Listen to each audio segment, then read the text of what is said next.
I rank where the view is nothing less than phenomenal. For how I express and project from my abdominal. The only view better, both my daddy and my mama know. No living parents, my sons give me balance. My wife is my serenity, this mic is my identity. The world is foul enough, that's why I write without obscenities. Provoking danger with broken language and spoken anguish. Begging to get hurt, why would you ask to go through changes? Yes, Lord, life's a chessboard, master the angles. Control the tempo, be the one who holds the info. Acknowledged knowledge is just as deadly as machete swings. When spoken, the truth is as potent as that Medellin. While others swear the style is free, I just let it ring. Our time is undervalued, soldiers make us better kings. My fans on my shoulder, reaching after better things. Today I take the shot, for them I'd rather set the screen. My mama told me follow my dreams. My daddy told me get it by any means. Stand tall, make him bow to a king. But I've evolved, you can see the result. Look in my eyes when you speaking to God. Life and for those who be caught up in using what I was scarred with the muse. I guess they call it proving I'm more than an artist. Penciling out my darkest while stenciling out a harvest. And storing what gets me from A to B, just like garages. Instrumental with collages. Envision what I've been drawn. Broadway to give you rhythm like the great Lena on. So bent on, found comfort in the storm. Find peace and on when you see them others perform. Organized chaos, outcasted like hey ya. Yo, party people in the place to be. What's good? It's your number one chief rock and Knicks Universe, your main man, Uncle Freezy, and welcome to the premiere Knicks in the Nighttime show, the Knicks at Night podcast. Salute to everyone watching us on X. Salute to everyone watching us on YouTube. Man, I'm glad y'all are here. Thank you for spending party a night with the Lawrence Tears family. Man, shout out to y'all. Man, salute to my guy.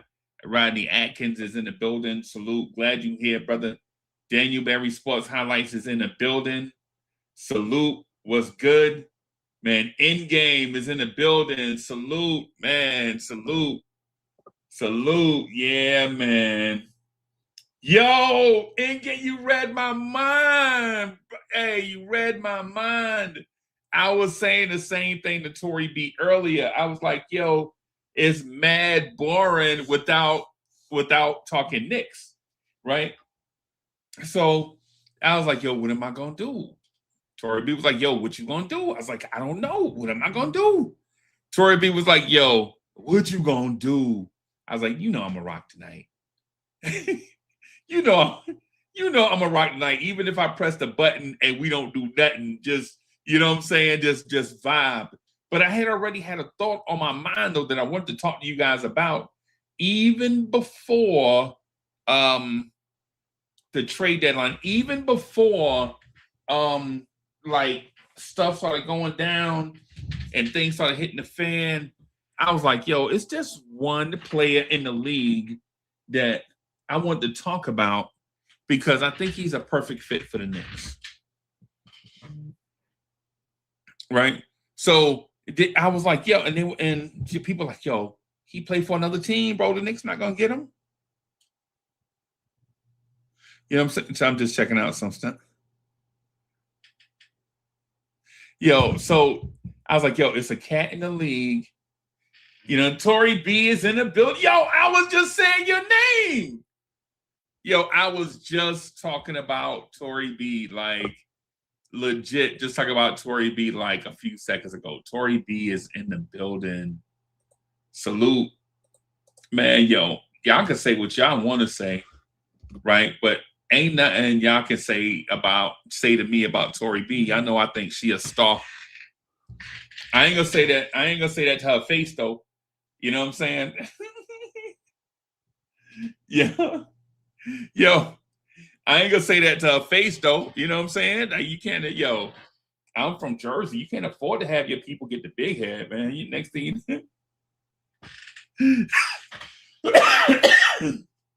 yo, nah, but yo, for real, I was like, yo, Tory B, I'm bored, right?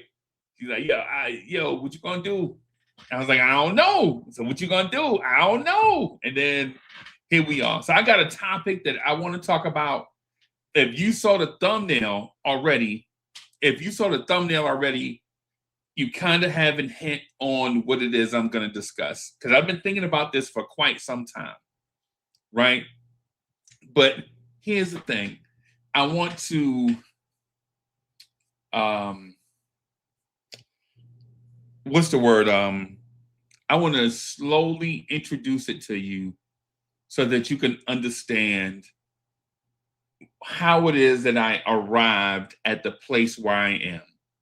So because listen, I know a lot of y'all are gonna agree, and I know some are gonna disagree. But what I'm saying is, before we dismiss just one person's thought out of hand, just give me a second or two, just to whatever, right? So here's my thing. In the 90s, there was a basketball star from New York named Felipe Lopez, right? I know a lot of people not going to remember him. I know a lot of people not going to remember Felipe Lopez and all that stuff. This is the start point for my story.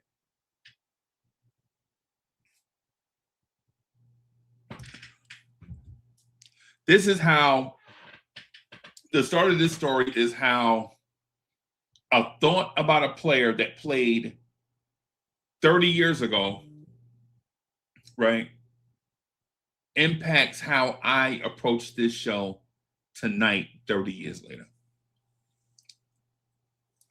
There's this kid from New York City named Felipe Lopez.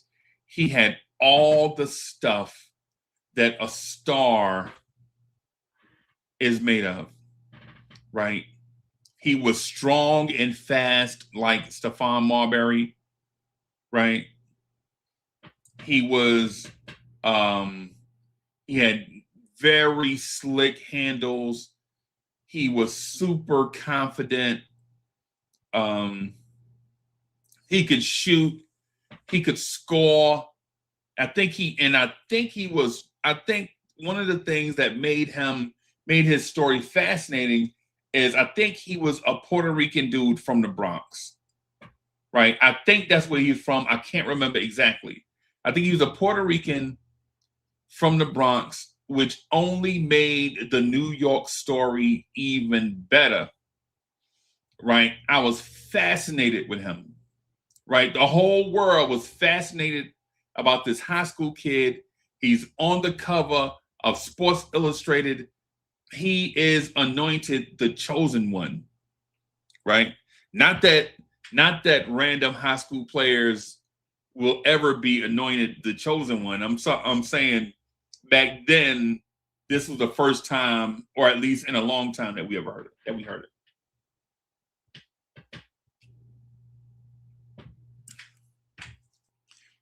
My guy goes to a school that had been dormant in the Big East for a long time.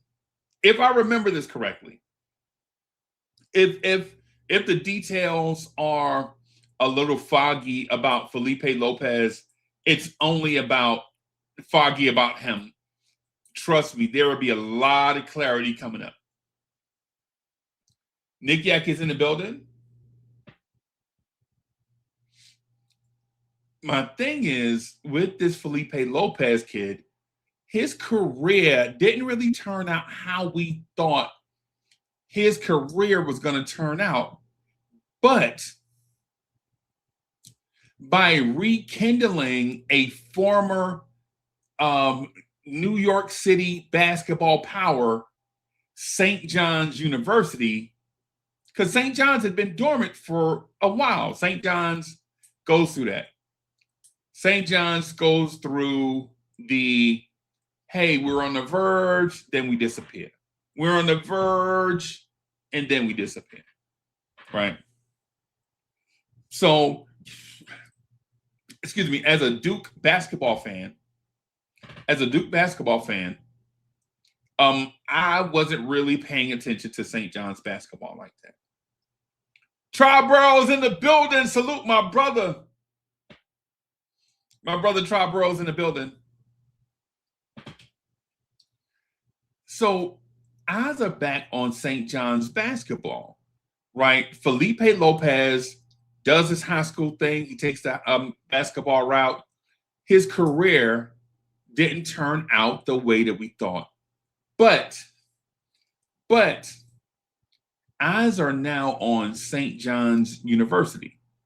The Redmen, or the Red Storm. I think they had just turned into the Red Storm. Seems like it, right? So the St. John's Red Storm all of a sudden become relevant again. They have a young wing at St. John's, like a volatile, explosive wing at St. John's. And I know y'all know who I'm talking about, because eventually he became a Knick, right? His name, LeVar Postel. LeVar Postel was at St. John's with a point guard named Eric Barkley, like a short, well, not a short, stocky, but a shorter point guard, super slick New York handles, and something about that St. John's team, they were just on the verge of being great. Or Eric Barkley, was Eric Barkley the point guard? Was Eric Barkley the point guard? I can't remember if Eric Barkley was the point guard or not. Cash is in the building. Cash, what's good, bro? Hey, what's going on? What's up, man? Hey, I'm telling the story, bro. Give me like 3 minutes, bro. Tops. Go ahead, man. I'm just gonna listen. All right. So St. John's has this duo of Eric Barkley and LeVar Postel. Right. I'm gonna pull up the roster just to make sure I have these names right, because there is a missing piece I want to add to the story just to make sure this thing fits. So, because I think Mike Jarvis was the coach. I think Mike Jarvis had just taken over as head coach. Right. So St. John's finished that season 22-10. That team had, let me look at the roster and just checking out the roster. That team had Felipe Lopez, right? Felipe Lopez, a 6'6" shooting guard. That team had LeVar Postel, a 6'5" super athlete. Zendon Hamilton, that's the guy I was trying to remember, everybody. So they had a guy, a big named Zendon Hamilton. That's the name I was trying to remember. So St. John's have all these pieces, right? Pistol P is in the building. Salute. Just Knicks in the building. My main man, Allah Wise, is in the building. Salute. But on that roster, they have a hidden gem, not really a hidden gem, but a hidden gem, right? So on that roster, they have a freshman named Ron Artest, right? No one knew how good this kid, Ron Artest, was at the time. We knew he's good enough to be at St. John's, right? He probably could have went to anywhere. He probably could have went to Kentucky or Duke or Syracuse or wherever, right? But he goes to St. John's, right? What we don't know at the time is this kid, Ron Artest, has the most potential out of Zendon Hamilton, out of Felipe Lopez, out of Eric Barkley, out of LeVar Postel. LeVar Postel, Knicks fans, and listen, y'all stay with me. Just stay with me, and I promise you I'm going to get to a point. The LeVar Postel kid at St. John's kind of reminded a lot of people of the thing the Knicks were missing, right? The Knicks at that time were missing a 6'5" super athletic shooting guard type in the mold of a Latrell Sprewell type, right? So we thought LeVar Postell could be if everything fell right in his career. It didn't. He didn't. LeVar Postell is not the key point to the story, but LeVar Postell did wind up being a Knick, along with Doug Christie and the 6'8". What's the 6'8" forward? The one that played Cash. What's the 6'8" forward that played with Kobe? Kobe always wanted them. What's the kid, the 6'8" forward the Knicks had on the bench with Doug Christie? I think we had the Knicks bench was so crazy. I think we had LeVar Postell. We had LeVar Postell, Matt Barnes, Doug Christie, and I forget the kid's name. I'm gonna see if I can find him. I hate telling bad stories, y'all. I'm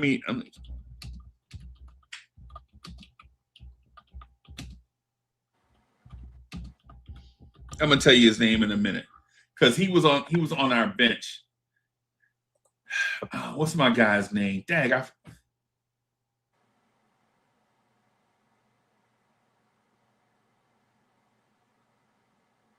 what's my guy's name?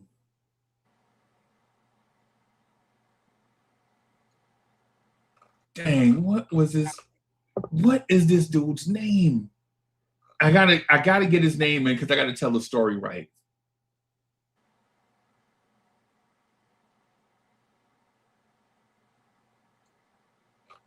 Oh my gosh. What color was he from? He was a 6'8" defender.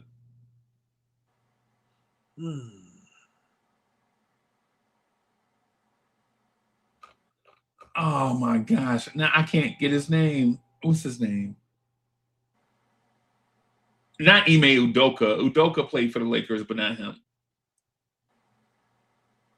Yeah, he wasn't on the Knicks long anyway. Chat, y'all know who the chat knows who I'm talking about because he was on that bench.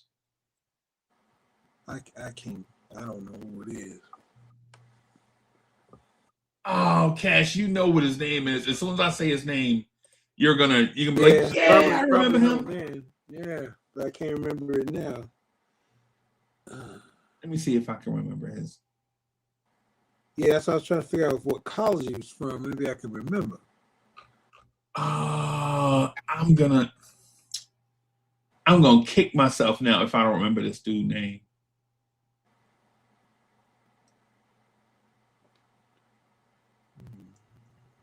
Not LaRon Prophet. No. Not LaRon Prophet. What's this dude's name? John Wallace? No. He was a young guy on our bench when we wouldn't play the kids. We had all these kids on the bench and the Knicks wouldn't play them. Geez, what's his name? Dang, what's that man's name? Trevor Ariza. That's Trevor him. Ariza from UCLA. Okay. Chat, Trevor Ariza. Trevor Ariza. Yeah, Trevor Ariza. That's his name. So the Knicks had, there was a stretch where the Knicks had Doug Christie, Matt Barnes, Trevor Ariza, who else? LeVar Postell, and they had a bunch of kids on the bench. Right? The Knicks had a bunch of kids on the bench, man. Had a bunch of kids, and I'm sorry, y'all, for stalling. That's just, that was like 20 something years ago. I couldn't remember, but anyway, here we are. Right? So Trevor Ariza. So the Knicks had all these young guys, right, on the bench. The draft comes, and the Knicks can take Ron Artest out of St. John's, right? Ron Artest is from New York. He represents NY to the fullest, right? He represents NY to the fullest, right? The rumor is the day of the Ron Artest workout, Ron Artest is in a place called Queensbridge, New York, hanging out, doing what young people do, right? Hanging out, doing whatever. young people in Queensbridge, New York do. I don't want to get into the details because I don't know all the details. All I know is the rumor, and I don't want to sully somebody's name with some nonsense, right? Anyway, the draft comes. The Knicks pass on Ron Artest, right? Ron Artest winds up being drafted by the Chicago Bulls, right? He plays a year with the Chicago Bulls. He gets traded to the Indiana Pacers, right? Now, mind you, when he played for the Chicago Bulls were rebuilding, right? Chicago Bulls had Elton Brand, Tyson Chandler, Eddie Curry, Marcus Fizer, Ron Artest, Jay Williams, like a whole bunch of guys. Like Chicago Bulls had them. They had like a young Bulls thing they were rebuilding, right? Of all the guys that the Knicks have, of all the guys the Bulls have, it seems like a 6'7", 250-pound guard is not a fit for the Chicago Bulls because they have a 6'7", 260-pound power forward in Marcus Fizer. They have a 6'9", 270-pound Elton Brand at power forward, who is not a center in the NBA, right? Because he's an offensive guy. Then you have a 6'11" Eddie Curry, a 7-foot Tyson Chandler, all the stuff that they have. Well, what happens is the New York kid gets lost in the mix, right? Like how can you play this mix of kids is not a match. Well, Ron Artest goes to Indiana, right? Ron Artest goes to Indiana, the Indiana Pacers, right? Cash, of all places, a New York kid, hometown kid, plays for the Indiana Pacers, right? In Indiana, Ron Artest shows the world that he can be an elite ball handler, point forward, right? An elite ball handler, point forward. This is Jermaine O'Neal, Jalen Rose, the point guard. I forget his name.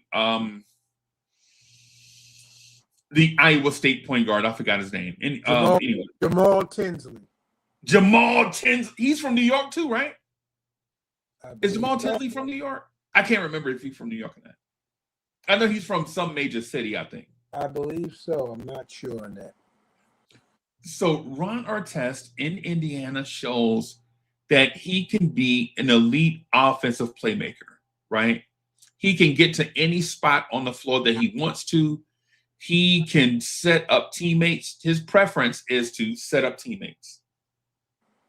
Pistol P say, yeah, he from Brooklyn. Yeah, so he's from Brooklyn. So, and shout out to Brooklyn, New York, by the way. So my thing is with Ron Artest in Indiana, he shows that he can play make away from the ball. They still have a veteran, Reggie Miller, who's also a 6'7" guard, right? More of a shooter than a playmaker dribbler, right? Ron Artest gives Indiana exactly what they need offensively. But where they suffer a little bit is that their wing defense needs to be tightened up, right? And so Ron Artest is given the job to be their wing defender. Now, he was a great defender and tough guy in college, but that's college, right? That's college. A lot of guys that can defend in college and rebound in college at 250 pounds on the wing get torched in the NBA. You take 99% of 250-pound college kids and have them play perimeter defense in the NBA, and they are getting roasted, right? And this is the Vince Carter, Tracy McGrady, Kobe Bryant, Peja Stojakovic, Turkoglu, Joe Johnson. It's that era. Paul Pierce. It's Tayshaun Prince. It's that era of NBA basketball where wing players were running rampant. I mean, all-time great NBA wing players are Dirk Nowitzki is, man, listen, all these, man, there are so many great wings in the NBA at that time that it's almost comical, right? Ron Artest, his job from then on is to become their lockdown wing defender. Like, how do you do both, though? Can you do both? Can you be a point forward and an elite defender? And then when I mean elite, I mean point of attack, wing, at the rim, don't matter. Right? All three levels of defense, transition defense, all of it does not matter. Ron Artest embraces that at the NBA level at his size and is dominant. Right? Dominant. Right? But here's the thing, just like most teams, it's the fitted sheet theory. When you address one need, like you put the fitted sheet on the bed, you do one corner, what it seems like is that the other side of the mattress pops off. Like, Cash, you know how you make the bed, you put the fitted sheet on one side and you see the other side pop off? Yep. That's the thing with being a wing, just any wing in any era. Ron Artest, though, becomes a defensive stopper, tough guy that Indiana needs, right? Because Jermaine O'Neal had just arrived, and Jermaine O'Neal, after spending 4 years on Portland's bench, Cash, stop me when you hear this, if you ever heard this before, right? Right.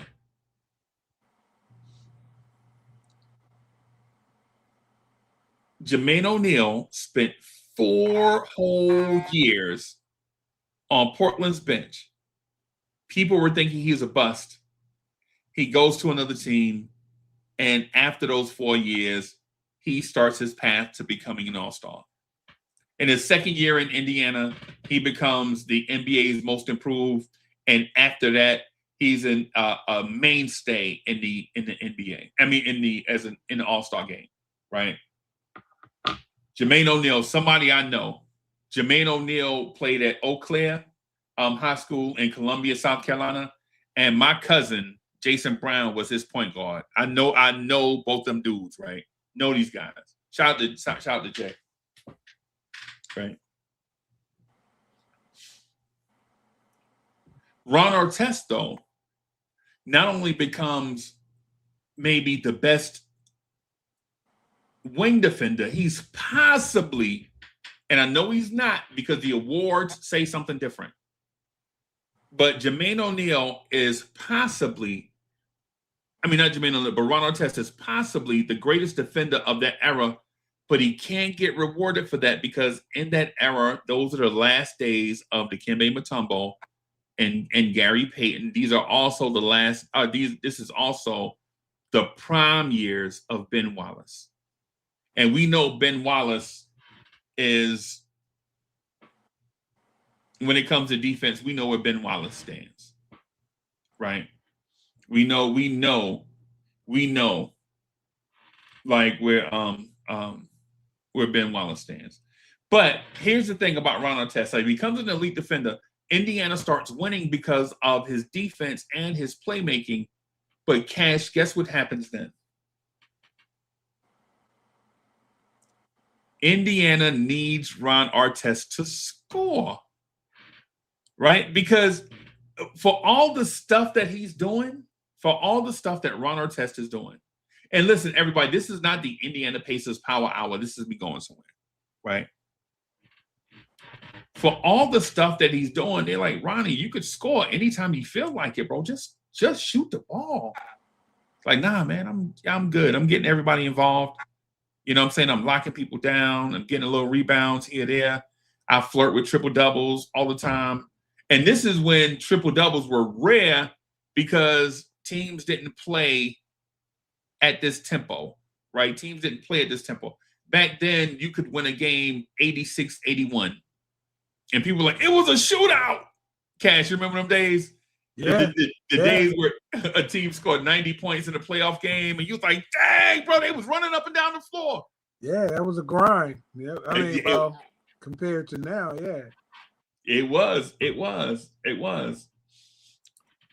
Yo, so Ron Artest develops into a MVP caliber player by being a point forward, elite defender, and then elite scorer, but all over time. Because he was an elite defender in college, but you don't walk into the NBA doing that. Now, he did it, but you don't expect people to do it, right? You don't expect guys his size to walk in and be able to guard Kobe. Kobe is 205, Ron Artest is 6'7", 250.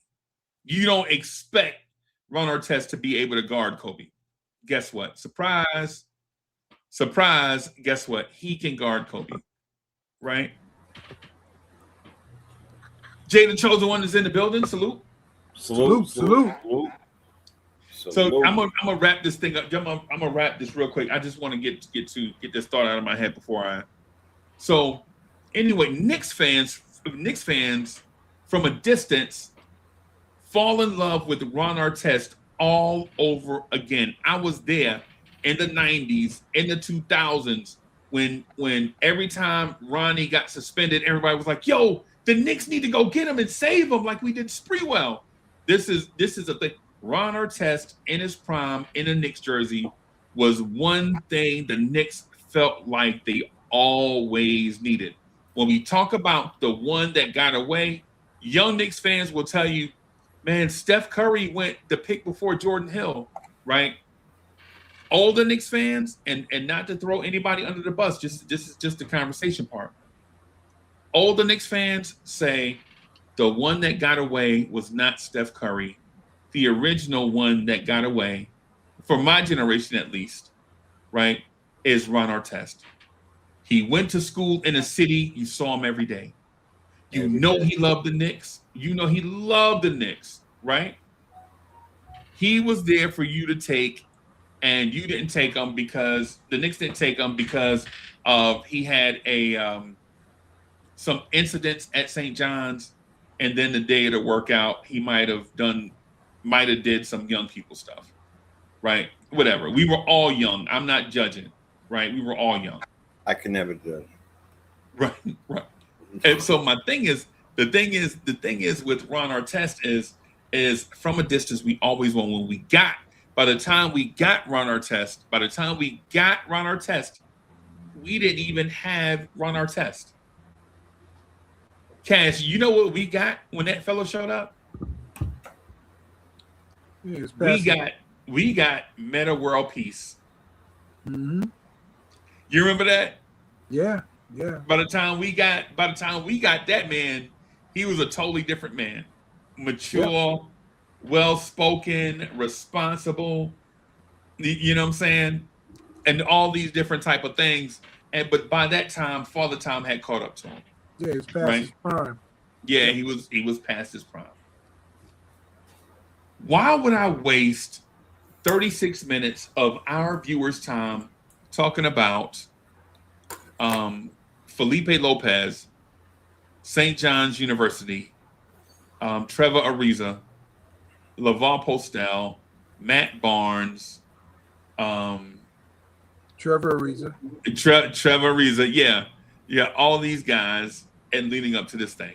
The reason why I needed to say this in an order is, if the Knicks could do that thing all over again, would they do it? If the Knicks had an opportunity to have a do-over for a Ron Artest type of mentality, body build, and player, would you do it? The answer to that question is so easy that it's beyond the word yes. They've already done it. East Blue Jewels in the building. They've already done it. Right? Now, what people will say is this. Yeah, hey man, Jeremy Sochan had 3.5 years with one team, or 4.5 years. I'm sorry, 4.5, or however long it's been, 4.5 years, 3.5 years, whatever it's been, for 3.5 years with one team to prove that he can be such and such and such. Right? And what I would tell you is this: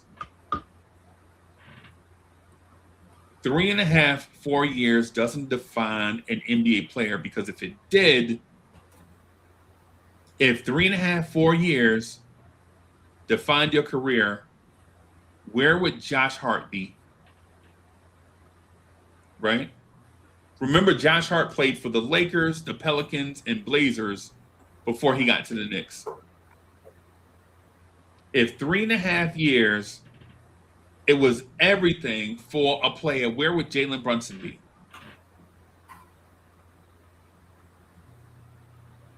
Right? What I'm saying to everyone here, for anyone that'll listen, and maybe this is just me out here on Fantasy Island, my belief is that Jeremy Sochan will be a Ron Artest type player in this league, given opportunity. I think he's going to take the opportunity personally, right? But I believe he is Ron Artest reincarnated. Right now, Ronnie is an all-time great. I don't know if Ron Artest is a Hall of Famer. Right? Part of that is his fault. Part of that is the way the game was played. Right? But my belief is that a point forward that has court vision, can handle the ball, right? Can defend, optimal size at 6'8", 235-ish. I don't know exactly what his weight is. I know just going by the weight he entered the league, right? That type of guy, I think, is built for New York. Now here's my thing. Here's my thing with that. It's not as if the Knicks have never grabbed a 6'8" point forward off the scrap heap because people couldn't figure him out. Right? I remember when the Knicks grabbed a 6'8" muscle-bound point forward off of the Portland Trailblazers scrap heap. And he came to New York and looked mad weird on the floor because he was Buck Williams size, but he moved like Tim Hardaway. Right? And people fell in love with him because he would go to your barbershop and get stuff cut in his hair, right? Designs cut in his hair, and go all out when he hit the floor. Him and another guy, a 6'3", 6'4" combo guard we got off the San Antonio Spurs scrap heap, right? A guy that all he wanted to do was lock down Michael Jordan, Reggie Miller, and talk trash to their face. Now, the Knicks are in a situation where not only have they acquired two guys, they get an A+ on how they acquired these two guys. Jose Alvarado, New York guy.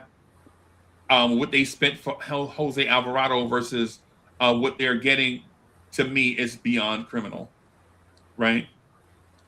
The Jeremy Sochan acquisition, though, it's so 3D chess that it's like regular guys like me. I don't have the nerve to do that. I would have traded for him, right? But the Knicks knew something about Sochan that we didn't know about Sochan. For me, I'm saying trade for Sochan and get him. Don't give everyone else a chance. But when Sochan is waived, there are 11 teams after Sochan's services, and all to different degrees. right? There are the Knicks, and then there are 10 other teams. And before it's not one of these things, I'm just gonna wait through the weekend. I'm gonna narrow it down to a top 5. I'm gonna go visit. I'm gonna do this and that. Nah. It's a social media post. I'm coming to New York. Here I come. And listen, if that don't excite you, then that's cool. But Knicks players were excited on social media to see that. So what does that tell me, a random content creator on these internet streets, about the relationship or the reputation of this Jeremy Sochan kid with other NBA players? What it tells me is that guys like that, while you may see a 6'8", 240 guy here, one over there, this team may have 3 or 4 of them, and whatever it is, but they don't all come in the same package. Point forward, defender, rebounder, glue guy.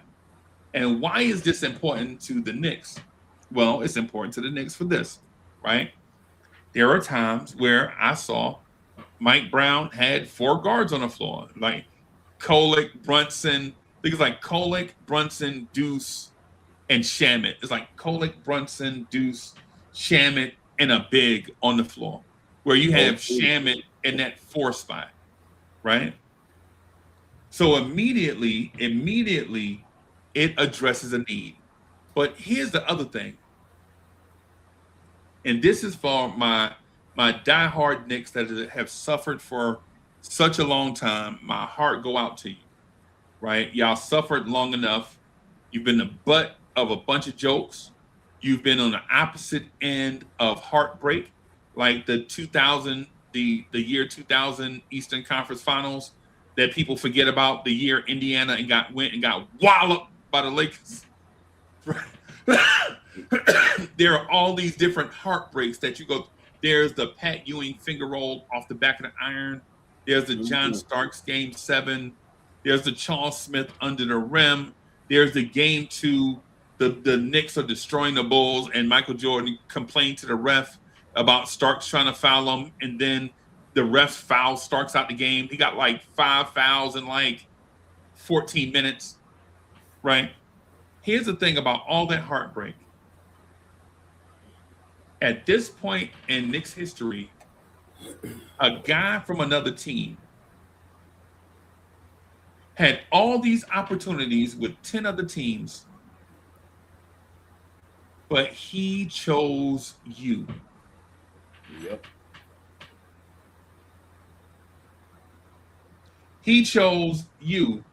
Like, of all the guys, of all the teams that he could have went to, right?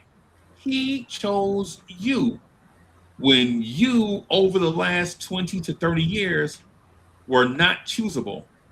You were not likable for one reason or another. Whether you had a great team on the floor with Carmelo, but your front office and owners sucked, right?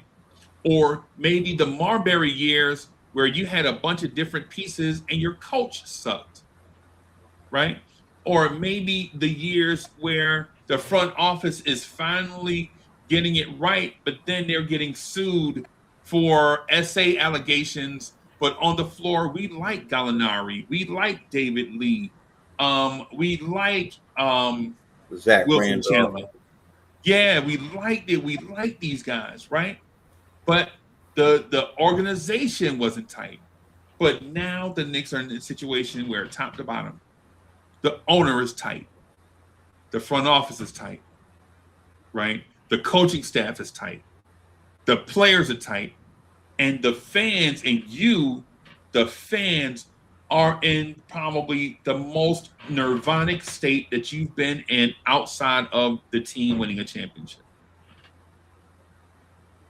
And got players from a distance, not just Jeremy Sochan, but remember, Jordan Clarkson didn't even hit free agent. He didn't take free agent calls. Jordan Clarkson was waived. He did not take free agent calls. Jordan Clarkson off rip connected with the Knicks. Like, I already know where I want to go. Don't call my phone. I already know where I'm going. This is Jordan Clarkson's this is Jordan Clarkson, right? I already know I'm going. Don't even send me the list of teams. I don't even care. I want to go play for the Knicks, right? I need the Knicks and they need me. Jeremy Sochan, with a list of 11 teams, is like, I'm going to the Knicks. The Knicks had to do magic with the Gershon Yabusele contract in order to make this work. And Jeremy Sochan waited for the Knicks to do the magic with the Gershon Yabusele contract. He had to rework it. The reason why Yabusele is not here is because he and the Knicks agreed to a restructured deal, right? And with that, the money opens up for the Knicks to get Jeremy Sochan. And so if you're a Knick and you think Jeremy Sochan is coming here to be Trey Jeminson's backup, surprise. All right. I'm just going to say that New York, our New York Knicks, our team, or New York in general, was once a disgraceful organization. We know that, as you alluded to. But now we are a desired location. Players want to come here. Lots of players want to come here. It's a lot of chatter in the league that goes on undercover, that, you know, and there are circumstances and things that we're not aware of as a public. But we know that players want to play here now. This is a desired location. Some things, you know, have come out in the wash, so to speak. But with this move that has taken place with Sochan and how you describe how Sochan is, it's a game changer. He will definitely be in the rotation. He is really an extension of Wingstop. I mean, everything is I mean, you talk about from a schematics standpoint, we've heard in Golden State that death lineup. We have one now with the addition of Sochan, where we could run Mikal, OG, him, like you said, Shamet, and McBride or Robinson or whatever. Defensively, they can switch everything because they all good. McBride can handle the ball. Sochan can handle the ball. Mitch can handle the ball. Let me tell you something, man. Our chessboard is dope right now, man. I mean, we got knights, we got bishops. I mean, even the pawns, man. We controlling the center of the board, man. We are ready to roll. We have all the pieces in place. Now it's just a matter of going through these last 27 games and putting it all together, man. Laying it all out. I mean, teams are going to have to prepare for us as opposed to us adjusting to other teams because of what we have, because of the personnel we have. I think the only thing that can stop us from a chip right now is would be our own mental and injuries. That's it. In terms of personnel, in terms of the schematics that can be run, in terms of the things that are already in place, in terms of matchups, even when we get into the playoffs. Yeah, Detroit is this. Yeah, other teams are that. But they're gonna have to pick our poison with us. Because, for an example, let me use Detroit as an example. They talk about, Cade Cunningham. We can throw some OG on them. You can match up Sochan against them. You can match up Mikal against him. We could put even a pesky Alvarado on him. You know how, like, and Freezer, you alluded to this, how Indiana wore down Brunson? We can wear down Cunningham because we got enough bodies and personnel. Oh, and I forgot Diawara that we can match up. So, and then Boston, well, hey, we already seen what happened there. Philly, whatever. Cleveland, yeah, they got Harden, but still, nah, I don't think so, dog. They gotta come to us. We ain't got to adjust for them. They gotta adjust for us. So all we need to do, as far as the chessboard is concerned, is keep moving ahead. And with that situation with Yabusele, oh, that worked out beautifully. That worked out beautifully. Those were some chess moves. And guess what? It was funny because when we played Philly that last game, and I was looking at their bench and I was like, wait a minute. Isn't that Dalen Terry on their bench? The guy that we traded for? Because we had traded for him, then they shipped him to the Pelicans in the trade, and then the Pelicans cut him, and guess what? He ended up signing with Philly. And like you said, in terms of the money, the restructured contract enabled us to get another guy. I mean, what brilliant moves, man! And what brilliant positioning that we're in right now for this stretch run, man. I'm excited, man. I'm really excited. And to start off with Detroit too, oh yeah, man. I'm licking my chops right now. This is gonna be a hell of a ride, man. All you Knicks fans, man, buckle up because it's on. Jay, what's good, bro? I know I said a lot of stuff, bro. I said a lot of stuff, man. What's on your mind, bro? No, I'm just listening. I'm listening, first of all, my two favorite college teams. And maybe it's because I was accepted to play baseball for them, but I followed them for basketball all my life. Both my sisters went to St. John's. I'm a St. John fanatic. Jamaica Estates, if anybody knows where that is, it's stuck between Jamaica and right up Union Turnpike. Go visit it. It's fun. Had season tickets, Luke Conaseca Hall for many years with my friends. We'd go up there and watch them. Let me tell you something. That analogy with Ron Artest, if this man plays like that, Ron Artest, the whole league is in trouble. The whole league is in trouble because was it Ron Artest that got so hyped off of the rebound putback that he elbowed Harden so hard in the face he almost knocked him out? You remember that? He was, and all he was doing was pumping his fist. He wasn't even getting frisky.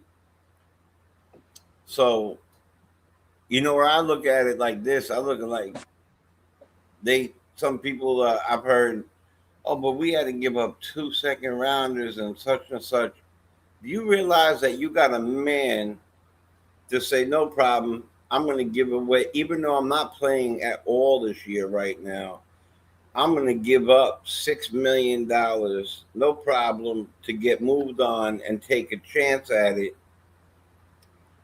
He actually went to Chicago and not New Orleans, and he was playing. He played well. Good for him. Thank you for your time here. Appreciate you. But the two guys they just brought in,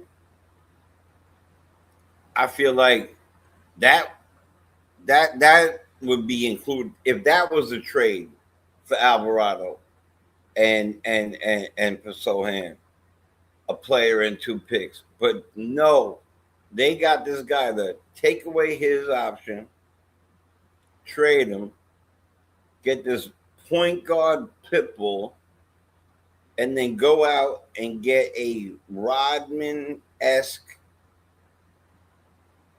Ron Artest-like man who's going to love New York. Love New York. You know how many places dye hair in New York? They're gonna love me. And they're gonna love him. We gotta find him a nickname. Yeah, boy, he'll get one quick. Trust me. He'll get one quick. Even with when he was over there with San Antonio, he was being stuck behind people. Remember, he's young. People don't realize how young this man is with raw talent. So he's young and still with all the people in front of him averaged about 12 and 7. That's your bench. Most likely some nights you're starting, depending on what they want to do with it. I'm very, very excited. Now, when people talk bench and talk about stuff like that, I feel like people talk like a whole bench comes in all at once. Oh, your bench is Alvarado and Clarkson and this guy and that guy. No, 2 or 3 coming at once. But imagine those 2 are Alvarado and Sochan at the moment. With Mitch, you got defense, ferocity. Go ahead, somebody blow some dice in the middle of the court.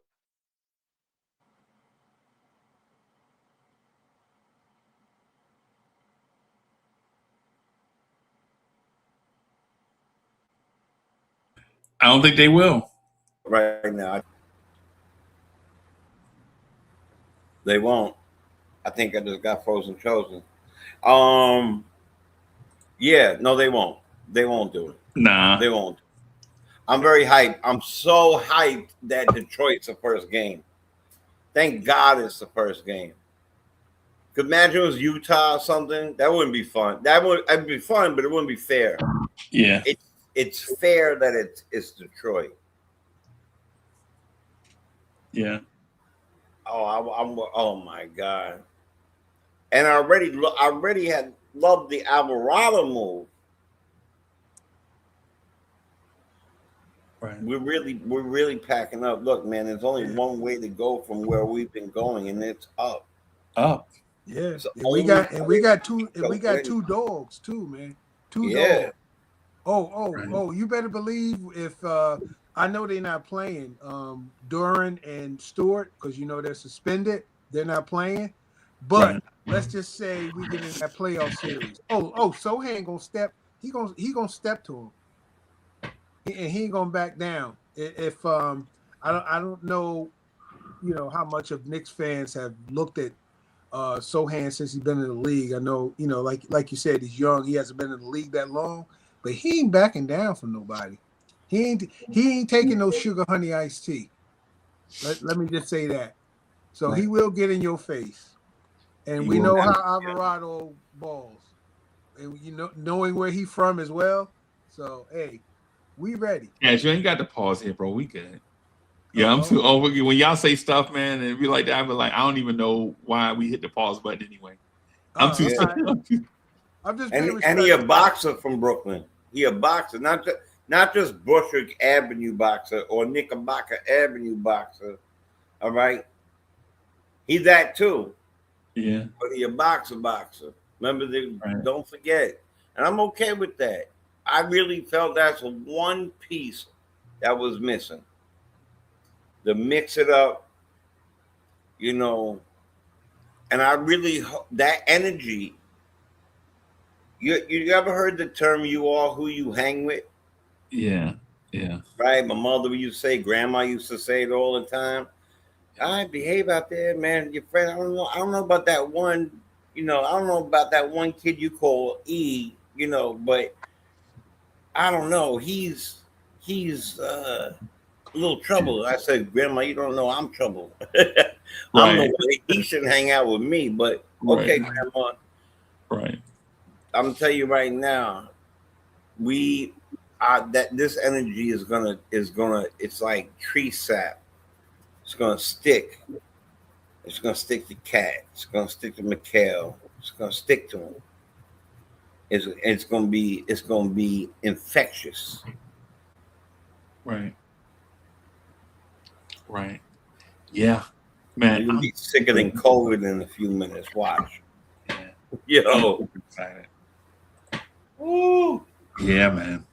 One of the things Wiz, so Wiz stole my secondary point. So Wiz, shout out to Wiz BKLA.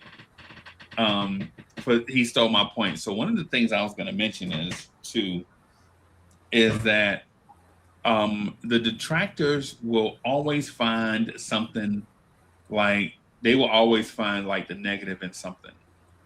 Like regardless how positive the vibes are, somebody will always look for something negative to say. Those are the yeah but people.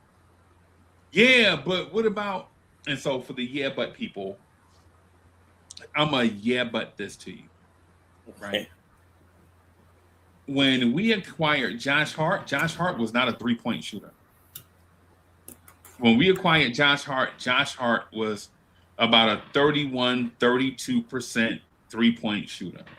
Now, over the years as a Knick, did Josh Hart get better? Yeah, Josh Hart right now is probably about 40% from 3 right now, and probably on career high attempts. The thing is, though, with Josh is a little bit older. Josh is around that 30-year-old age, right? So when Josh got to New York, he wasn't a 3-point shooter. He wasn't good at it, and he didn't do it. Nope. Over time, though, Josh Hart has become dependable. So much so that Josh Hart is shooting the 3 off the dribble, right? Mikal Bridges doesn't often do that. OG Anunoby doesn't often do that. Josh Hart is so comfortable now with his 3-point shot that he, out of all people, not even Cat rarely shoot. Cat will probably do it more than most, but the fact that Josh Hart is doing it now means 2 things. Josh Hart put the work in to become a great 3-point shooter. He put the work in. Yep. But also it means that the Knicks have somebody in-house working with their 3-point shooters to have these guys become better at 3-point shooting. Listen, whoever the guy is that's working with the Knicks 3-point shooting now, it's to a point that every time you see Deuce wide open for 3, before he even gets the shot up, we're like, Deuce, before he can even get the shot up, right? And to think that maybe Sochan's gonna get, we don't know how long he's gonna stay. Our hope is that he's in a long-term plan because he's a 22-year-old. It's like we got a draft pick. Sochan is the Sochan acquisition is like the Knicks drafted a guy out of college because he's so young. He's so young and so impressionable that he's probably 4 years. Jeremy Sochan is 4 to 5 years away from his prime. Same thing with Diawara, by the way. Diawara is 4 or 5 years away from their prime. Not that they won't be good, because they'll be good, but their prime years are probably 26, 27, 28, 29, 30, 31, 32. Those will probably be their prime years. We have Jeremy Sochan at age 22. He'll be 23 later on in the spring. But for the sake of conversation right now, he's 22 years old. And so to think that the Knicks can't develop Jeremy Sochan, and to think that that Jeremy Sochan doesn't want to be developed by the Knicks is crazy. Now, unless something crazy happens between the two in their relationship, between now and free agency, the assumption is Jeremy Sochan to be back. It's the reason why you choose the Knicks, right? They play in theory, they want to play a fun style of basketball, right? They want to try to win a championship, right? They have, for better or worse, however you think about the Knicks young core, they have a young core of athletes. All are foreign. All these guys are international. Dadier is international. Mo Diawara is international.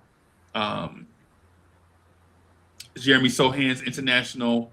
Ariel Hukporty's international. So regardless how you feel about this thing, that these guys, there are some reasons to like being a New York Knick right now, right? There are some reasons to be in love with the situation that the Knicks are in. And to the point of shooting, Wiz took my point. Sometimes Wiz and I think so much alike. As a matter of fact, Wiz, me and Ty Barbie had that conversation today about 7 o'clock this evening. We were having the same conversation. I was going to bring it, but since Wiz let the cat out the bag, we'll just let the cat stay out the bag. So, Cash, what'd you think about that, bro? Oh, his shot will improve. And then a lot of times, too, look at his teammates around him. They're going to be daring him to shoot. He's going to get a lot of open looks. So even if for now, if he could work his way to league average, that would be acceptable. I mean, his the sky's the limit for him. So, you know, I'm cool with, you know, where he is right now. But again, you know, we're not bringing him here for his 3-point shooting, just like we didn't bring Jalen Brunson in for his defense. But at the same time, what we did bring, the traits and the attributes that they have, we did bring them in for. That's what we're focused on right now. And as you said, in terms of his upside, because of the fact that he is young, the shooting will come in time, man. I mean, in order to make fine wine, what does it require? It takes time, man. Yeah, you get. Hey, Cash, not to cut you, but he said, one of my bosses from a long time ago, right? One of my bosses from a long time ago, he used the same analogy you use, but you know what he said? Instead of you saying time, he was like, "Hey, Uncle Freezy, and y'all are so nervous about the shakeup. Sometimes when I say stuff, y'all getting y'all feelings." Or he was like, "Sometimes y'all feelings be hurt." Now we don't talk like that now, but he's like, "Sometimes basically y'all feelings get hurt." He was like, "You know, sometimes we get our feelings when we try to do like an improvement, right?" He was like, "In order to make fine wine, guess what you have to do?" It's like, I don't know. What you asking me for? He was like, "Bro, you gotta bust grapes, bro. Yeah. You gotta bust grapes in order to get fine wine." And when he said that, I was like, "The fuck? What the hell kind of I Love Lucy type thing?" But what he was saying, what he meant was these things happen for you to get better. So I do understand what you're saying about that, right? Like, so yeah, so soon, and I didn't mean to cut you. I was listening intently, but it just happened that when you said that, it just reminded me of another guy. So. Yeah, nah, it's cool, man. It's all right. It's all good. It's all good, man. But yeah. I mean, I'm totally hyped, man. So we, you know, let's go, man. Just gotta wait till Thursday, you know. And ain't nothing else to do in the meantime. Just sit back and wait. Yeah, man.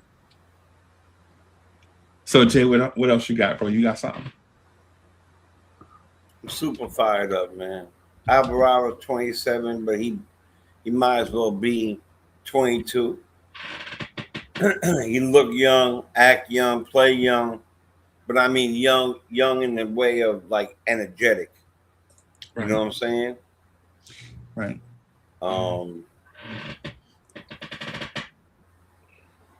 And our another thing this does for us is it allows our core to have more time to sit, more time. We have more rotations. I always call this team Legoland. Now we really Legoland. We probably have 714 different combinations of lineups, bro. All right. Right. You know what I'm saying? You know what I'm saying? So,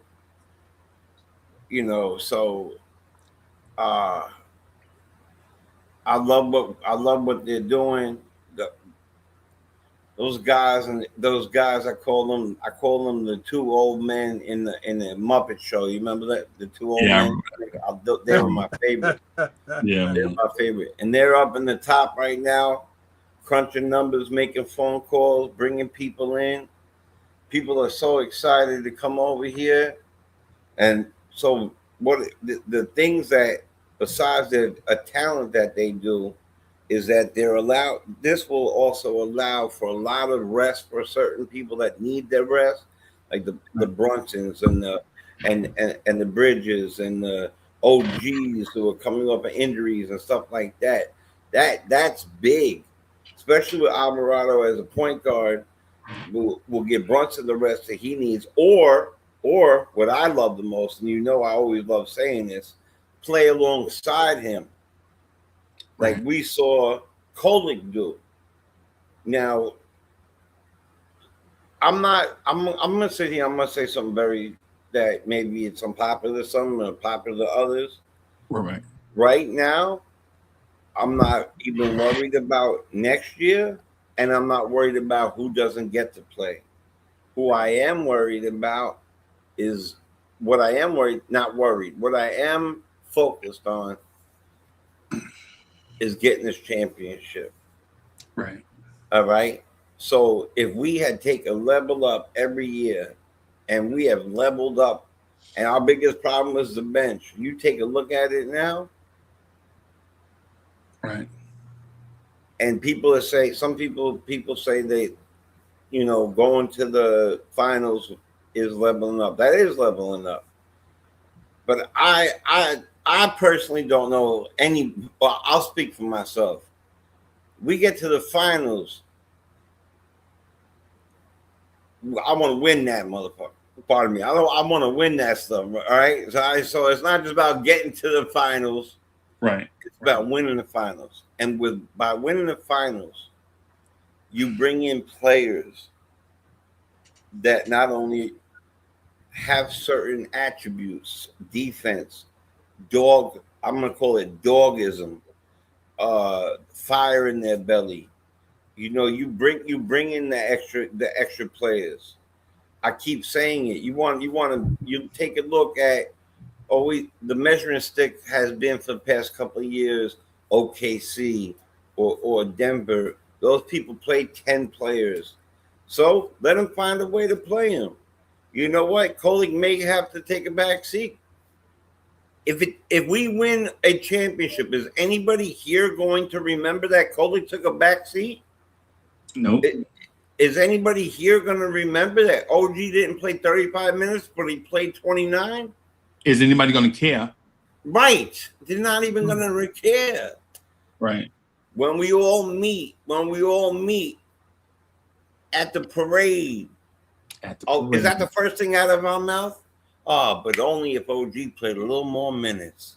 No, hell no. We're going to be like, look at that. That's a championship they holding up on that. How could we get on that truck? Yeah, none of that matters, man. And you're right, because it's all about positioning and getting to checkmate. It doesn't matter if it's the pawn that does it or the bishop that execute it, as long as those strategic moves that are made, all the other stuff is pointless. The point is checkmate. Right. That's all that matters, man. Whether the knight gets it there, whether it's the bishop, whether even the pawn, man. It's all how those pieces move. Yeah. Right. When Sochan do his thing, his new nickname will be Checkmate. Checkmate. How about that? That'd be his name. Hey, 805 Fillmore, thank you for the generous contribution. 805 Fillmore asks, would you take LeBron next season if he said, if he wanted to sign with the Knicks, and would that guarantee a title? What I'm going to do is say hello to Tory B first, and then I'm going to say, I'm okay with the Knicks signing anyone in the offseason as long as it leads to a championship. Like I don't have championship prejudice. Like I don't have I would rather do without a championship rather than win one with LeBron here. I don't have that sense, those bones in my body. But what I will say is I don't think we need LeBron to win a championship. Mm-mm. But if the Knicks feel like we need LeBron to win a championship and we win a championship, it's well worth it. That's what I would say. Just say about that. Turby, what's good? Good people, good people. I just popped in for a salute. little minute because I want to say that I got a long list of people who cannot come to the parade. That's what I came in to say. What? We win. It's a long list of people that are already banned from the parade route.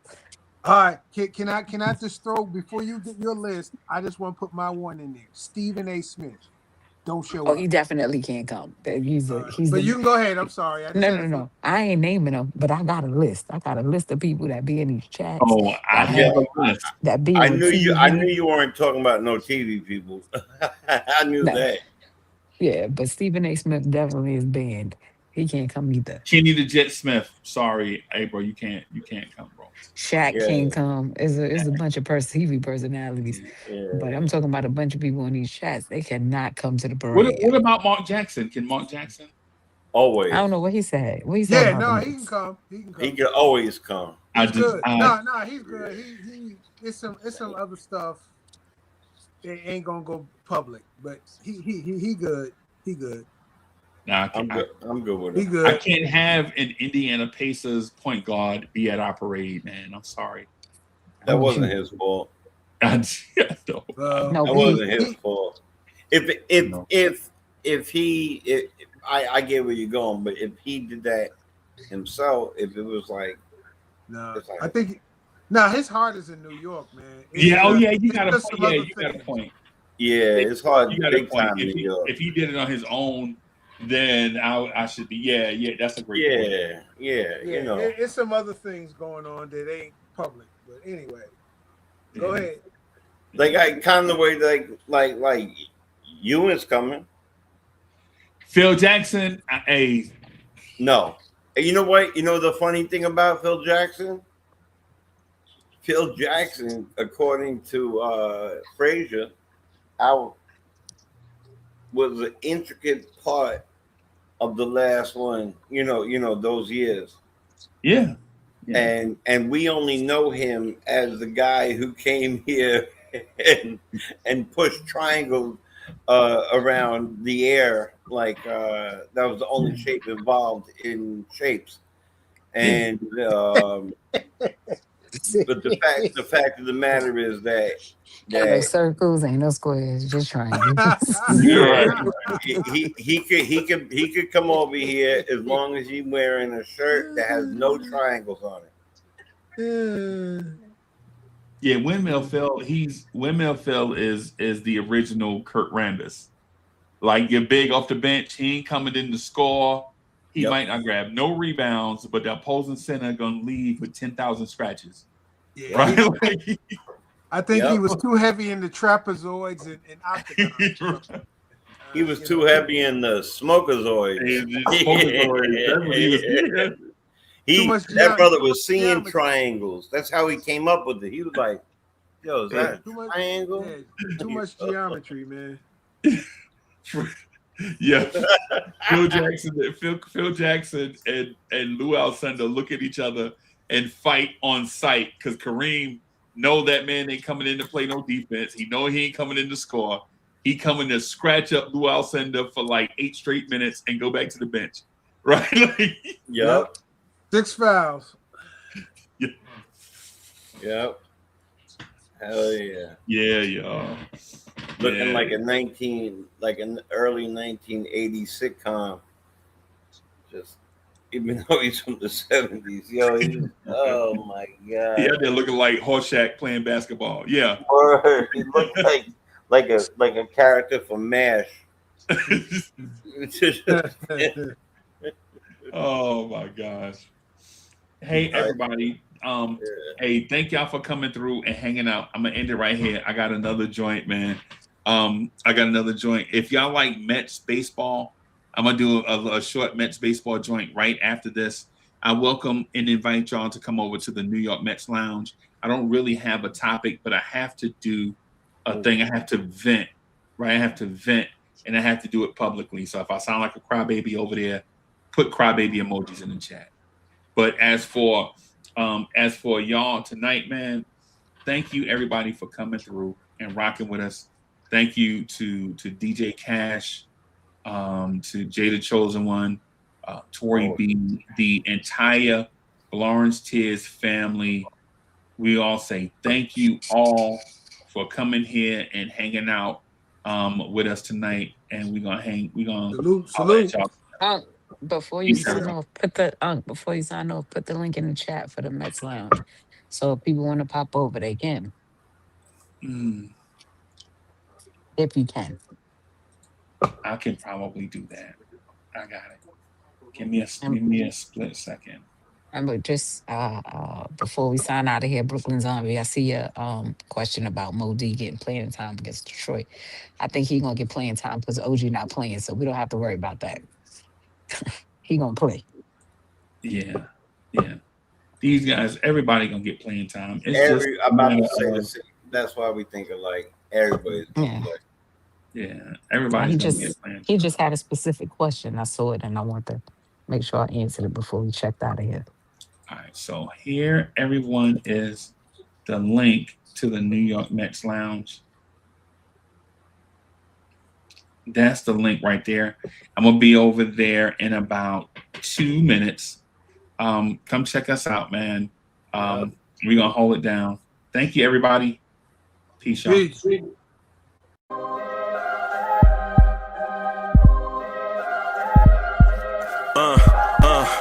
I rank where the view is nothing less than phenomenal. For how I express and project from my abdominal. The only view better, both my daddy and my mama know. No living parents, my sons give me balance. My wife is my serenity, this mic is my identity. The world is foul enough, that's why I write without obscenities. Provoking danger with broken language and spoken anguish. Begging to get hurt, why would you ask to go through changes? Yes, Lord, life's a chessboard, master the angles. Control the tempo, be the one who holds the info. Acknowledged knowledge is just as deadly as machete swings. When spoken, the truth is as potent as that Medellin. While others swear the style is free, I just let it ring.